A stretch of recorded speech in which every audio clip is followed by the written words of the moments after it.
everybody, welcome back to our channel. My name is Lindsay and I am the Fantasy Fan. And I'm Danielle, your resident romantic, and we are friends till the book ends. And today's video, we are going to be bringing you a If You Like This, Then You'll Like That.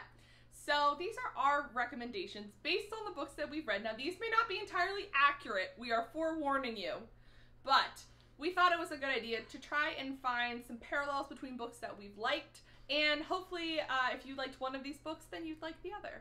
So without further ado, let's go ahead and get started. My first recommendation is going to be comparing the Everneath series by Brodi Ashton. And I think if you like this, you are going to like the Iron Fae series by Julie Kagawa. There's a lot of similarities in that both series and the trilogy, they have kind of the real world that overlaps with some kind of mystical world. In the Iron Fae series, it's about the Fae and the fairies. In this series, it's a very unique twist on hell, you could call it. It has a lot of intricacies that probably some books don't have when they're describing hell or the devil. So it goes more than just what you think of when you think of hell. And that same thing with how Julie Kagawa writes the Fae series. Is I think it's a lot more than just fairies. There's a lot more intricacy than I would have ever imagined. I remember reading it probably in high school. A lot of the things that stuck out to me overlap in this. You have at least some kind of love triangle going on, from the familiar boy that you grew up with to this mystical creature that, should you like him, should you not like him, they both have a lot of constant deceit going on that you're really not expecting, and then you really never know who you're trusting as you go through the series or the trilogy. I think if you like the Everneath trilogy, you are absolutely going to love the Iron Fae series. So my first recommendation is also about Fae, but I think that if you liked The Cruel Prince by Holly Black, I think you would also like An Enchantment of Ravens by Margaret Rogerson. Why am I not surprised you're bringing this up? So we have Fae in both. That's obviously a common talking point, but the reason why I think that these two books are specifically well suited for each other is because of the way the Fae are portrayed in both of the books. So if you've read The Cruel Prince, you know that Fae are not shown as being like cute and cuddly little creatures. They're vicious and they're conniving and they have a lot of trickery. Okay. And it's kind of the same in this book. Fae are not to be trifled with. They are kind of badasses. You see a lot of those common characters. And I also think that the two main characters, both in The Cruel Prince and in the Enchantment of Ravens book, are kind of similar. They don't quite fit into the Fae world, but they both have connections to it. And I think that if you liked The Cruel Prince, I think you would also enjoy An Enchantment of Ravens. Plus, the love interest in this book is a delightful little Cinnabon. I was not interested until you threw that little love Cinnabon at the end. He's a love Cinnabon. My next recommendations, first we're going to start out with Maybe Someday by Colleen Hoover. And if you read this book, I think you're also going to enjoy A Quiet Kind of Thunder by Sarah Bernard. Shout out to the book review that Lindsay and I did in our last video. It's interesting because they overlap in quite a few ways. This one is more high school centered. This one, I say, is more college age, probably fresh out of college. Both of them do feature a love story between someone who is hearing and someone who is deaf. So it's interesting how they have a different take on it. Both of them do have romance involved. In this one, it is fairly straightforward. This one, there is kind of a love triangle that you have in the first half of it. So it is a little different on that end, but both of them, I think, handle it really well. Both of them have some really gripping romance parts of it. This one is more, I would say, dramatic than this one. However, I think you're going to love both. If you've read either one, you should read the other. We love drama. Always love drama. So my next two recommendations are old favorites from high school. If you read the Darkest Powers trilogy, I think that you would really like the Shadow Falls series. And these two have some similarities. So they're both paranormal. So if you like that kind of stuff, I'm in. We're off, right? We're off to a good start. Yeah, right? So this book is following a girl who finds out that she can see ghosts after a kind of specific event in her life kind of triggers it. And she is sent away to this kind of like group home for, quote, troubled teens. But those teens also have some special powers.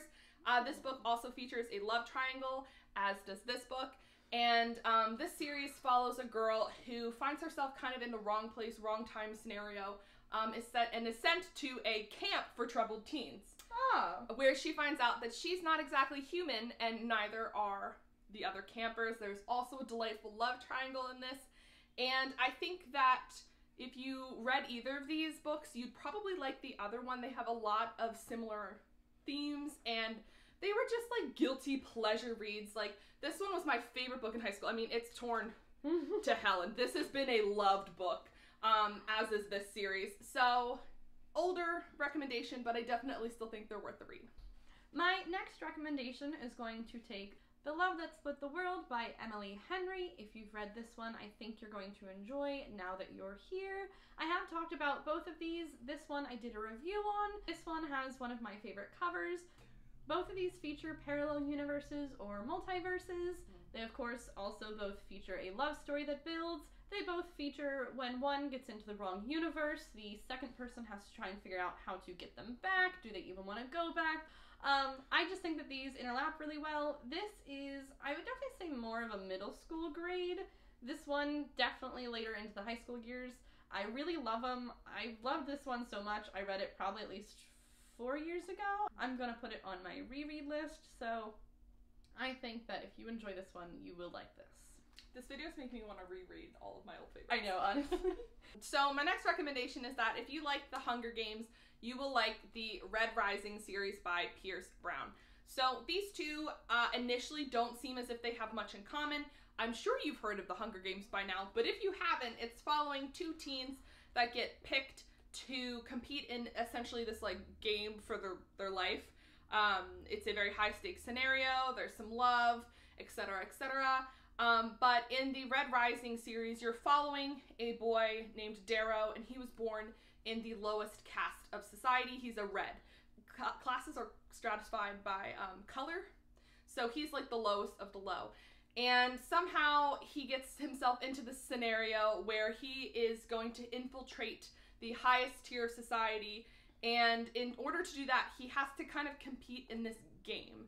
I think it's categorized as a YA, but it's definitely a lot gorier and gruesome. It might be adult, but the first book is especially similar to The Hunger Games because of that kind of game, fight for your life aspect, whilst the other books in the Red Rising series don't quite follow the same themes, but I definitely think that the two have enough parallels to where if you liked this when you were younger and you are now an adult and are ready for a little more blood and gore, I think you would like the Red Rising series. Follow-up question. Yes. This does have a love in it. Is there a love in your other book? There is a love, but it's not like a cute love. What other kind of love is there, Lindsay? Okay, it's hard to explain without giving things away. Okay, and that's fine. No spoilers. I won't ruin it. There is a love or I guess there's not a love triangle, but there's a love interest. But it's not cutesy. It's definitely a little more like gritty. You're hardcore. It's a little more, yeah, it's hardcore, but I think that you'd probably like it if you read The Hunger Games and you enjoyed that. I'm going to be comparing the Royals series by Aaron Watt, and I will be comparing it to the Did I Mention I Love You trilogy. To me, these overlapped a lot because it's focusing on some YA love. I don't remember a whole lot from reading this trilogy as I read it about 3 years ago, but I do remember that both of them focus on romance between two teens. In probably the beginning of the series or trilogy, you have it where there's not quite a hate to love. This one is definitely more of a hate to love, so something you would enjoy. I do love a hate to love. This one's not fully hate to love, but they're kind of at odds before they fully fall in love with each other. By the end of the first book here, or I believe the first book here, the romance does blossom, and then suddenly there's this giant twist. And I'm not going to spoil it, but the twists are kind of like of the same lines, the same manipulation and deceit that you're going to get. So I think that follows it. Depending on if you like either of these, my opinion may not be supported. I found that it was really great building it up, but kind of when I got to the deceit and like going through the rest of it, I'm like, why am I going through all of this? It was certainly worth it in the end, as you'll see. So I just found it interesting that reading through both of these, I was going, why am I still reading this? Is it even worth it? This is ridiculous. They love each other. Get through it. So, I don't know. If you like those kind of twists and turns, you're going to get that with these.